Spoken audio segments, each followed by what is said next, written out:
Hey guys, murakaza neza muri Alani Auto Show. Uyu munsi tukaba tuje kubereka indi modoka, akaba ari Hyundai Ioniq, ikaba ari hybrid. Imodoka yakozwe mu mwaka wa 2016.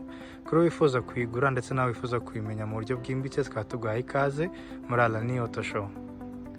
Alright guys, imodoka ikaba izana na remote key imeze gutya cyangwa urufunguzo ruteye gutya, aho dufite aho kubloka, kuyidebloka, aho dushobora gufungura boot y'imodoka yacu ndetse n'icyo twita panic. Iyo tuvuze panic button ni cyagiye ushobora kuba uri nk'ahantu wahuye n'ikibazo, iyo uyikanze imodoka alarme yayo ijyaho ikahita inibloka yonyine. Kugira ngo uyikuremo bisaba kuhita wongera ugakanda kuri kano kabuto ko kudebloka, ndetse ikaba ifite na keyless entry, aho ushobora kuyibloka cyangwa ukayidebloka ukoresheje kano kabuto mu gihe ushaka kwinjira. Ariko tubibutsa, igihe cyose kugira ino option ikore biba bisanga ufite urufunguzo rwawe hafi. Alright guys, tukigera mu modoka murabona yuko ifite na push start button, aho ushobora gucana imodoka yawe ukoresheje button. Iyi akaba ariyo display yacu tuba turi kureba. Kuri runo ruhande tukaba dufite aho dukontorera amatara yacu, ashobora kuyamurika areba hejuru cyangwa akareba hasi.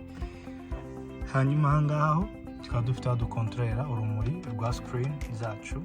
Ubwo tuba tuvuga display y'imbere, n'ahangaha kwa shoferi ari uburyo iyo ugabanyije kuri kano kabuto rwa rumuri rusohoka ahantu hose nijoro rusa nk'urugabanyutse. Tuje ahangaha dufite control za televiseur yacu, hagira n'aho dukontorera ibirahure, ndetse murabona yuko hano munsi dufite aho dushobora gushyira igicupa cyacu cyangwa utundi tudokima dushaka. Tuje ahangaha murabona yuko ifite option z'amatara, ariko akarusho ikagira auto, bivuze ngo iyo urekeye muri auto iyi modoka imenya igihe cyo gucanira amatara yawe iyo ugeze saa 12 yonyine, iriya utarinze kugenda watsa. Tuje hano kuri volant, nayo urabona ko ari multifunction, ifite ibintu byinshi gufasha gukora. Icya mbere ni voice command, murabona iyo dukanze kuri voice command ahangaha hahita haza uburyo igenda mikrofoni izamura amajwi. So bivuze ngo ahangaha bigerageza kumva icyo dushaka kuyibwira, nk'uko benshi tumaje kubibasobanurira, nk'uko dukoresha Siri kuri iPhone cyangwa Bixby kuri Samsung. So ni imodoka nayo igira voice command kuri ushaka kwihereza itegeko ikagira icyo yagukorera ushaka. Hano tukagira mode za entertainment cyangwa za radio zitandukanye, tugira Bluetooth, FM, AM, ndetse tukajya naho dushyira auxiliary na USB. Hanyuma hano tukaba dufite aho dukontorera volume yacu y'imodoka, ndetse ahangaha tukajya duhindura amashene cyangwa se indirimbo. Ahangaha munsi niho twitabira telefone zacu. Tuje aha nadufasha muri display, murabona ko iyo umuntu akanze information zacu ziri hano ku buryo. Hanyuma ni cruise control, ku bamenyereye cruise control cyangwa ku batayimenyereye twabibutsa yuko cruise control ni uburyo ushaka kugenda umuvuduko ukabwira imodoka turagendera muri 60, ikaba yakwiaccelera yonyine ikagera muri 60 ntiharenze. Hanyuma ngaha akaba rero tubasha kuyisetingira.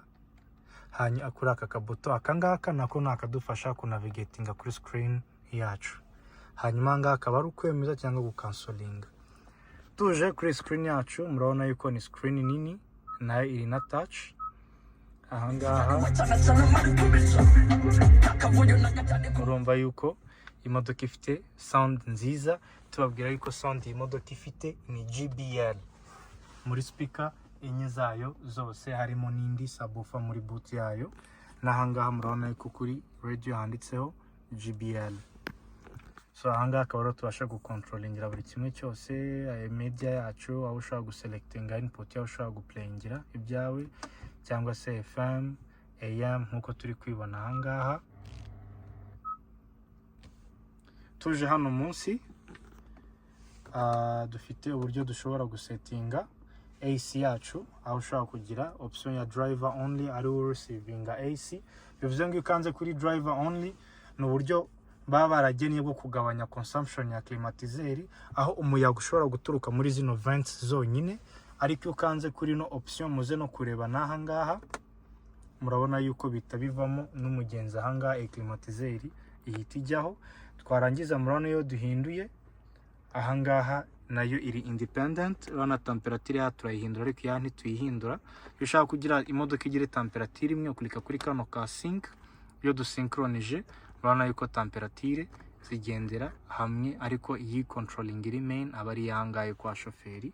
Ndetse aha ngaha akaba ariho twongereza tukanagabanya climatiseur yacu. Hano hari uburyo ushobora kuyishyira muri auto, ukaba wayizimya ukayishyira kuri front igihe imvura irimo iragwa, ndetse n'inyuma ushaka kudifrozinga, ndetse n'ahangaha kwa kwemeza kugira ngo umwuka imodoka irimo irazana usakiletinge ari wa wundi wonyine ugumamo. Tuje hano munsi murabona imodoka ni automatique, bivuze ngo ushaka gushiftinga, ariko iyo ushaka kwiyongeramo amabitesi cyangwa ukayagabanya bitewe n'aho waba urimo urajya. Kuri runo ruhande dufite aho dushyuhiriza intebe stage 3, dufite n'aho tuzikonjeshereza naho ni stage 3, dufite n'aho dushyuhiriza vola yacu ikaba yashyuha mu gihe turi muri cya gihe cy'ubukonje bwa cyane, ndetse n'umugenzi wanga nawe akaba afite izo option gushyushya no gukonjesha. Ndetse tukagira na za parking sensors zacu. Parking sensor ni utuntu tuba turi ku mapashoke y'imodoka, ku buryo igihe urimo urasubira inyuma cyangwa se uri kujya imbere, iyo hagize ikintu wegera karasakuza kakakumenyesha yuko hari ikibazo cyabaye. Ndetse no kuri no screen yo dushyize muri reverse y'imodoka yacu, murano dufite rear view camera, tukaba dufite n'imirongo igenda ituyobora. Alright guys, akaba ari ibyo kuri iyi modoka.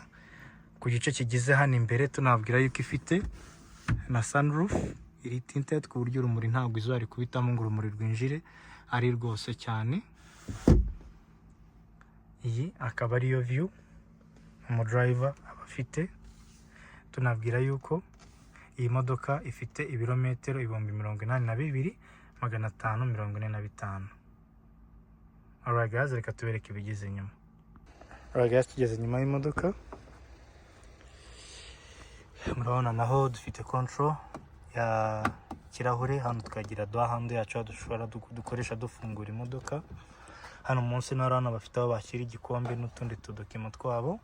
Ndetse n'ahangaha nureba same design, intebe zose akaba ari leather.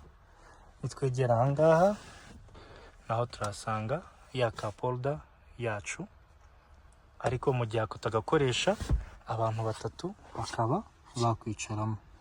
Alright guys, akaba ari ibi twaba tugiye no kubereka inyuma muri boot. Alright guys, tugeze kuri boot y'imodoka, tuyifungura dukoresheje ahangaha kuri logo yayo, akaba ari naho dusanga na ya kamera plus ionic ndetse na hybrid. Boot y'imodoka murabona ko ari nini cyane. Imodoka akaba ari hatchback, ifite umugongo uciye. Tuje aha n'izi ntebe zayo zikaba ziri foldable, ushobora kuziryamisha kugira ngo boot y'imodoka yawe ibe yaba nini cyane nk'uko muri kubibona. Tugeze hano munsi, imodoka nyinshi muratse hano ziba zifitemo pine de reserve, ariko ku modoka afite amapine y'amatubeless n'ibindi aba afite ino miti. Iyi pine rishizemo umwuka, aka kantu gacomeka ku ipine ryawe. Hano ku ruhande ufite iyi mashini ucomeka, hanyuma ukaba warihaga. Ahangaha bikaba byagutwara ibindi birometero byinshi kugira ngo ubasha kugera ahantu wahindurira ipine ryawe cyangwa yabareba ikibazo ryaba ryagize.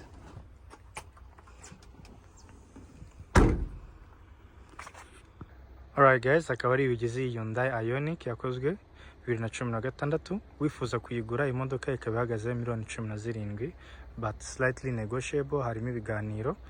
Ndetse nawe wifuza kuyimenya mu buryo bwimbitse, twizere yuko hari icyo wabashije kuyimenyaho.